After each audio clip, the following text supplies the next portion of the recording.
नमस्कार दोस्तों, मेरा नाम है अंकित अवस्थी और आप देख रहे हैं हमारा news channel PS news network. तो दोस्तों, जैसा कि आप सभी जानते होंगे, मध्य प्रदेश के विधानसभा चुनाव अभी संपन्न हुए हैं कुछ समय पहले। और जब से चुनाव की तारीख खत्म हुई है तब से लोग कयास लगा रहे हैं कि कौन सी पार्टी जीतेगी या किसके हक में ये परिणाम जाएंगे, क्योंकि परिणाम की बात करें तो 3 दिसंबर को यहाँ पर खुलने वाले हैं, जिसमें सारी पार्टियां कितनी मेहनत किसने की है ये तो हमको 3 तारीख को पता चलेगा। लेकिन उससे पहले लोग अपने गणित लगाना शुरू कर देते हैं। आप कहीं पर भी जाइएगा तो आपको यही चर्चा सुनने को मिलेगी कि इस पार्टी का ये प्रत्याशी आगे है, इस पार्टी का ये प्रत्याशी आगे है। लेकिन उससे पहले कई न्यूज़ चैनल और हम लोग भी एग्जिट पोल निकालने की कोशिश करते हैं और जनता के मन को ठटोलकर निकालते हैं कि कौन सा प्रत्याशी कहां पर आगे रहेगा या फिर किसकी सरकार यहां पर मध्य प्रदेश में बनेगी। तो सबसे पहले आज हम बात करेंगे अपने शो में छतरपुर विधानसभा सीट की, जो कि काफ़ी चर्चे वाली सीट रही है।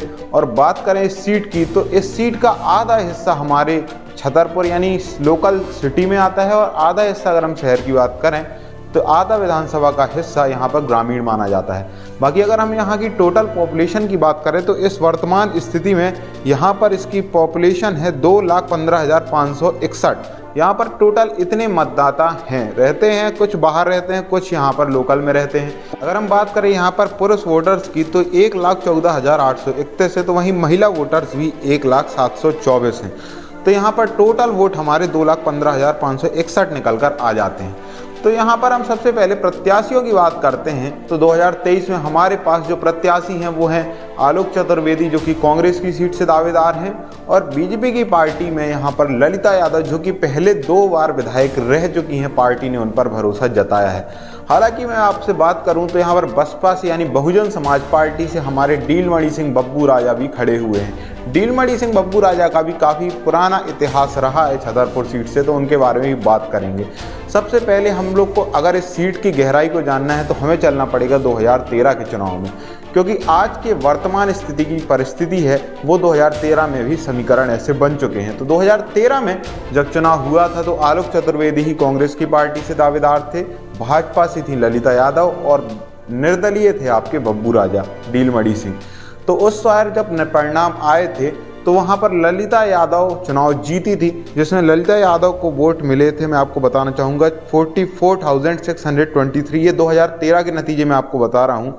वहीं आलोक चतुर्वेदी की बात करेंगे तो 42,406 वोट उनको मिले थे, और डीलमणि सिंह बब्बू राजा जो कि वहाँ पर मिले थे उनको 17,683 वोट मिले थे। अगर हम यहाँ पर हार के अंतर की बात करें तो 2,217 वोटों से यहाँ पर हार का अंतर रहा था। मतलब आप सोच सकते हैं डीलमणि सिंह बब्बू राजा ने यहाँ पर काफ़ी बड़ा गेम बदला था, जो कि लोगों का कहा जाता है कि डीलमणि सिंह बब्बू राजा यहाँ पर एक भाजपा के सपोर्टर या समझ लीजिए ललिता यादव के पर्सनल सपोर्टर भी बनकर सामने आए थे, जिससे उन आलोक चतुर्वेदी जी का समीकरण यहाँ पर डीलमणि सिंह बब्बू राजा ने बदल दिया था। वहीं बात करें यहाँ पर आलोक चतुर्वेदी जी की तो यहाँ पर काफ़ी प्रबल दावेदार माने जाते हैं और एक अच्छा खासा दबदबा भी उनका क्षेत्र में है, क्योंकि यहाँ पर वो एक बड़ा उद्योग भी संभालते हैं और बड़े उद्योगपतियों में भी उनकी गिनती आती है। लेकिन वहीं हम बात करें ललिता यादव की तो वो 2008 में भी 2008 में भी विधायक रह चुकी हैं। तो अब हम बात करेंगे यहाँ पर 2018 की। 18 में जब यहाँ पर हम आते हैं तो पार्टी भाजपा का मूड पता नहीं कैसा बदलता है और वो एक नए प्रत्याशी को लेकर आती हैं, जो कि 2 बार नगर पालिका की चेयरमैन भी रह चुकी हैं, अर्चना गुड्डू सिंह। 2018 में जब प्रत्याशी बदलता है तो काफ़ी सारे समीकरण बदलते हैं और आलोक चतुर्वेदी का भी ये दूसरा चुनाव होता है, क्योंकि कांग्रेस पार्टी इन पर दोबारा भरोसा जताती है और दोबारा इनको मैदान में लेकर आती है। और 2018 में जब चुनाव होता है तो यहाँ पर डीलमणि सिंह बब्बू राजा चुनाव में नहीं खड़े होते। इसका बड़ा क्रम मैं आपको बता दूं कि डीलमणि सिंह बब्बू राजा की जो मेल जोड़ है वो उनका हो गया था आलोक चतुर्वेदी से, और वो आलोक चतुर्वेदी के साथ ही चुनाव में प्रचार में भी गए थे। बात करें यहाँ पर 2018 की तो 2018 में आलोक चतुर्वेदी और बब्बू राजा एक हाथ पकड़कर भी साथ में प्रचार करने जाते थे, तो वो सारी बातें भी सामने आई थी। इस वजह से समीकरण कुछ ऐसे बने कि आलोक चतुर्वेदी की जीत जो 2018 में हुई उसका अंतर था 3,495 वोट से उनकी जीत हुई थी।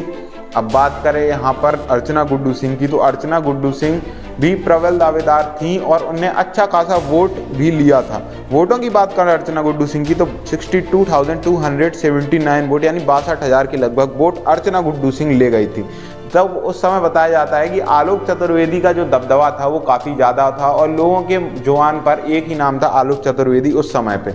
लेकिन उस इतनी लहर होने के बाद भी अर्चना गुड्डू सिंह इतने सारे वोट ले गई थी और वोट का अंतर भी जीत का ज़्यादा नहीं था। आलोक चतुर्वेदी ने 2018 में 65,774 वोट लिए थे, तो जीत का अंतर तो कुछ खासा नहीं था। अब आते हैं हम 2023 में। 2023 में फिर समीकरण बदले। जैसा कि मैं आपको बता दूं 2013 में ललिता यादव खड़ी थी, आलोक चतुर्वेदी खड़े थे और 2023 में सेम चीज़ हुई है। नीलमणि सिंह फिर खड़े हुए हैं क्योंकि ललिता यादव को टिकट फिर मिली है।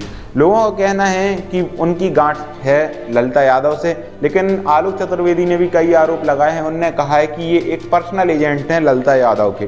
तो देखना होगा कि इस बार बब्बू राजा क्या खेल करते हैं।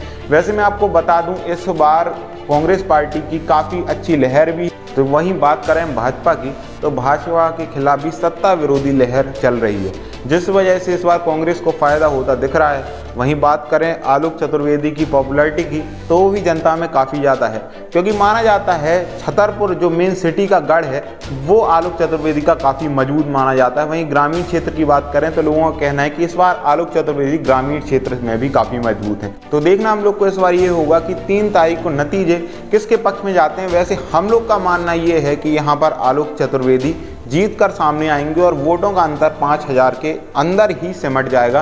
कोई ज़्यादा खास बड़ा अंतर हम लोग को देखने को नहीं मिलेगा। लेकिन वहीं अगर नीलमणि सिंह बब्बू राजा यहाँ पर खड़े नहीं होते तो जीत का अंतर काफ़ी ज़्यादा बढ़ जाता। तो देखना होगा 3 तारीख को नतीजे किसके पक्ष में खुलते हैं। अगर आपको हमारा विश्लेषण पसंद आया हो तो हमारे चैनल को सब्सक्राइब करें, वीडियो लाइक करें। धन्यवाद।